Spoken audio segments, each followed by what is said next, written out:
Hey guys, it's Freeciv Frank, and in this episode, I'm going to be covering where you should be building cities. Now, it's a question with a bit of nuance because there are some places where when you build a city, you benefit right away from as if you built improvements there. And there are some places where if you build a city there, it's just not going to be worth it because it's not going to sustain itself, and you're not going to get any extra benefit from doing so. So, before I can talk about where to build cities, we need to understand some of the mechanics of what building cities does, as well as a general rule as to what improvements apply to which terrain. Okay, so when you build a city, what ends up happening is that you extract the benefits from as if you are as if you are building a road on that tile and having irrigation on that tile.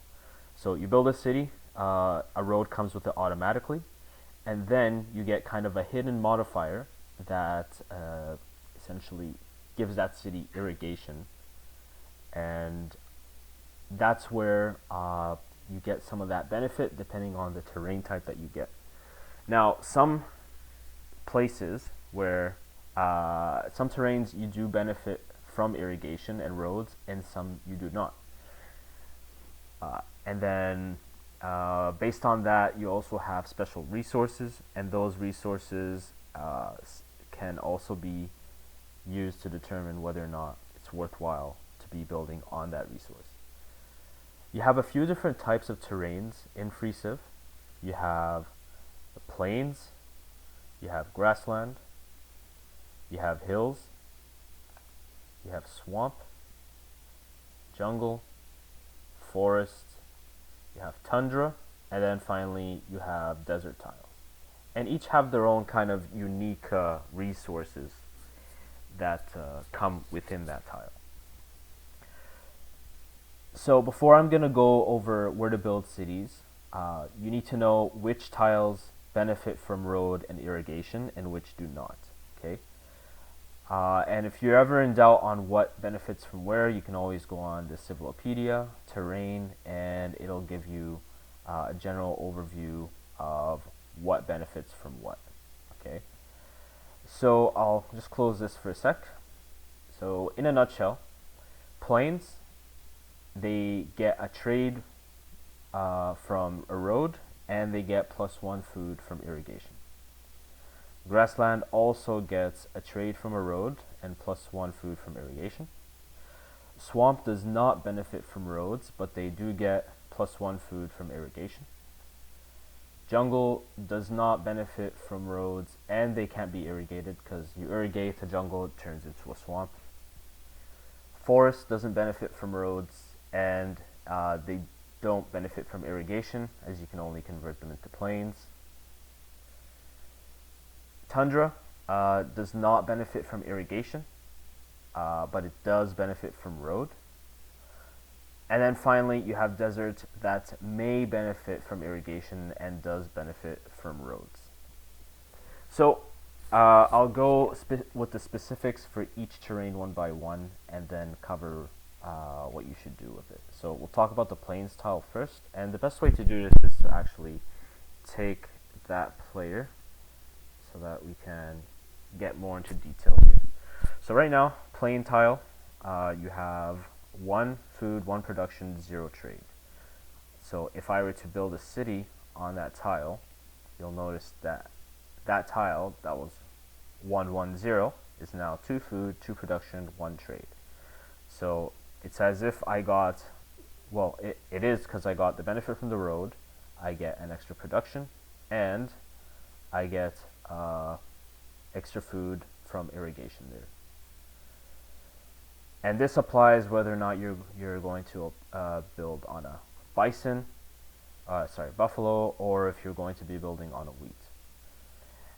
And the last thing I forgot to mention is any resource that has a river, or any terrain that has a river on it, gets an additional trade here.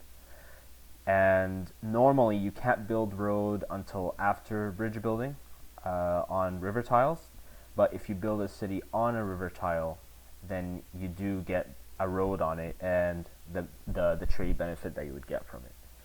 So should you build cities on plains? Yes. Ideally, you should be building your cities on river plains because you will get an additional trade.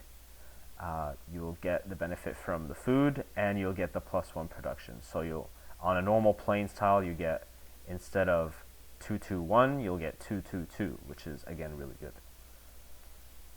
So yes, I would build a city on any of the resources on plains, because then you don't have to get a worker to irrigate and road that tile. My answer is the same with grassland tile. So grassland, it starts with 2 food, 0 production, 0 trade. So grassland's really good for growing cities. And yeah, if there's a river on it, you get 1 trade. Now the other benefit the bonus that grasslands have is called grassland resources, and that just gives you an additional production versus the 0 production you start off with. So again, if you were to build a city on a grassland resources with river, like here, you'll notice I get 2 food, 2 production, 2 trade. And that seems to be one of the best things that you can get, at least in the long term, for a city to start off with. So yes, should you build a city on grassland? Yes. Should you build it on grassland resources? I would say yes, because you get that benefit from road right away. The issue, though, however, is when we're talking about the despotism penalty, normally you would be getting 3 food, but because of that despotism penalty, we're losing 1. Still, I would say in the long term, worth it to build a city on grassland tiles. Between the two, in the beginning, I would honestly choose the plains tile, because you're not losing an additional food. But I would say they're equal, but this is more catered towards, I would say, building units if you build near the plains tiles. Okay, for swamp tiles, so the base swamp tile gives you 1 food, 0 production, 0 trade. You can irrigate it to get an additional food, but you can't, like, an additional road is not gonna benefit your trade. So if I were to build a city here, you'll notice I end up with 2 food, 1 production, 0 trade. So the city is good to sustain itself, but that 0 trade is really crucial, because at least in the early stages of the game, trade is very important in order for you to increase your technology and to make sure that you break even in the bank. So I would avoid building cities in swamps. For these resources here, so swamps get spice, which gets you 2 food, 0 production, and 4 trade. And then also peat, which kind of flips it around. You get 1 food, 4 production, and 0 trade. So if you have to build on a swamp tile, my personal opinion, build it on the spice, because you'll benefit immediately by getting that 2 food, 1 production, and what amounts to 3 trade, so that you're not going to fall behind in tech. But I would, as a general rule, don't be building your cities on swamps if you can help it. Next is jungle tile. Now jungle tiles don't actually benefit from neither irrigation nor road. So you'll notice this jungle tile has 1 food, 1 production, 0 trade. And if I were to build a city here, you get an additional production, but you only remain 1 food and 0 trade. So the problem with building on jungle tiles is, if I were to work nothing, the city would actually starve, right? So this city cannot sustain itself with its own tile, and that's a problem. You don't generally want to do that. You want to at least be able to support yourself with your own population. And you don't really benefit from the road and irrigation from the city. The only benefit you get from jungle is there is a defense bonus. if you have a unit or a city in the jungle. So the only application I would put a city in a jungle is as a frontier city between, like an enemy and your more productive cities. But other than that, I would avoid placing it in jungle. You have two good resources here. So fruits provide a good food bonus, and it does provide some trade bonus. Obviously, starts off with one trade, but if there's a river in between, you get two trade. So yeah, if you were to build a city on a jungle, I would build it in where the tile has a fruit tile, because it will sustain itself. You get production and you get your trade. And then you have gems, which I would say don't build a city on gems. It is more worthwhile to just extract it when you have a surplus population and a population to work it.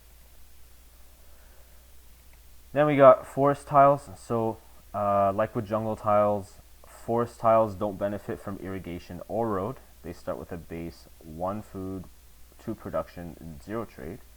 So if I were to build a city here, you'll notice that I end up with 1 food, 3 production, -1 for despotism, and 0 trade.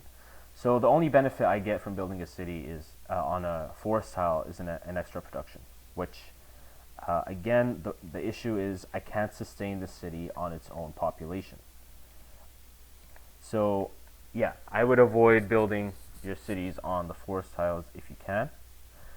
You get 2 good resources here for the forest. First is the pheasant, so that gives you 2 food, 2 production, and 0 trade.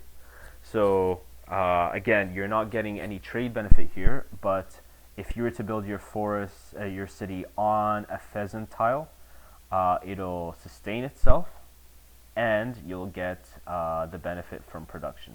Though it is essentially lost because of that despotism penalty, so it's not any better building, like if you have a pheasant tile here, and you have a plains tile here, or a grassland resource here, you build it on the plains, and you'll get essentially the same bonus, if not more, than building a city on the pheasant tiles. The only benefit you get is that you get a defense bonus, again, like jungle. So again, only build on frontier cities that you don't value. You also get a silk tile, which again, you can't sustain your population here, but you do get your production and 3 trade. So good for building your trade so that you can expand your research. But I wouldn't build a city on here. I would work that with an additional population from a city center that's built on a plains or a grassland. Okay, and then finally, we have hills tiles. So hills tiles do benefit from irrigation, but they do not benefit from roads. So you have this base tile here. This hill tile gives you 1 food, 1 production, and 0 trade. And if I were to build a city on here, you would end up with 2 food, 2 production, and 0 trade. So again, the issue with this is that 0 trade when you're starting out your game really makes a difference between you being able to have attack progression and not, right? Because in order for me to start getting trade and progress in my technology, I need to work another tile that has commerce, and yeah, it's just going to leave me behind technologically. Okay, you have 2 good tiles that you can work in hills. You have the coal tile and you have the wines tile. So here's the issue though. Yes, if you build a city on a coal tile, you will get essentially 2 food, 3 production, and 0 trade, which ends up being 2 food, 2 trade, and 2 food, 2 production, and 0 trade. But the issue is that you eventually want to be mining coal. You don't want to be irrigating coal, because you get the best production when you when you mine coal. So building a city on here, you're eventually going to have to switch that irrigation into a mine, and the city's not going to be able to sustain itself. And the benefit you get from plotting it on a coal right away is pretty much identical to just plotting that city on a plains tile. So no, it's not really worth it to be building a city on a coal tile. Then you have wines, which if you build a city on here, you will get 2 food, 2 production, and 3 trade, which in the early game is actually pretty good. Especially with wines, if you have a city that's near a lot of grassland and wine, that's going to be your commerce city. You don't really need production from that. So at some point, it's okay to irrigate wine tiles because you want that population to grow. And that 3 trade really helps for increasing that city's trade and your tech progression. So in a nutshell, on hills tiles, don't settle on coal. It's not worth it. But you can settle on wine to immediately essentially get that bonus from being on the wine, because you get that 2 food, you do get 2 production and 3 trade. So it's actually a golden spot to be placing your cities on a wine tile, and you'll be able to extract the benefit from that for pretty much the whole game. It can really put you on an edge. Now, I didn't cover Tundra, and I didn't cover Desert. And the reason for that is you really, unless there's a river there, and even then you really shouldn't be building on those, because if we take a look at Tundra here, you start with just 1 food, 0 production, 0 trade, and you don't get irrigation benefit. So a city placed on Tundra is not going to be able to sustain itself, right? So it's really not worth it, okay? And then for Tundra, you do get game and furs, which actually does enable you to sustain its population, and they benefit from road as well. So for Tundra, avoid building on Tundra unless it's Tundra game or Tundra furs and you have enough good resources around or good land to work. And then for Desert, it's a bit interesting because Desert can have some of the best spots in the game, because they do benefit from trade and food, and you can also mine Desert. So the question is, should you be building cities on Desert? I would say only if it has a river in between, because then you can get extra food from it being irrigated. However, you can't get extra food from irrigating a plain desert tile. So I would not build a city on the desert unless it has a river on it. For Oasis, I would say it's a good idea to build a city on an oasis because it will sustain its own population. And you do get that trade benefit. And then don't place on oil because it won't be able to sustain its population. That's the issue. And it's better as a resource to be mined when you build an oil well on it in the later games to get the really good production. Okay, so that's the summary for where you should be building your cities. I hope that was helpful for you, and thanks for tuning in.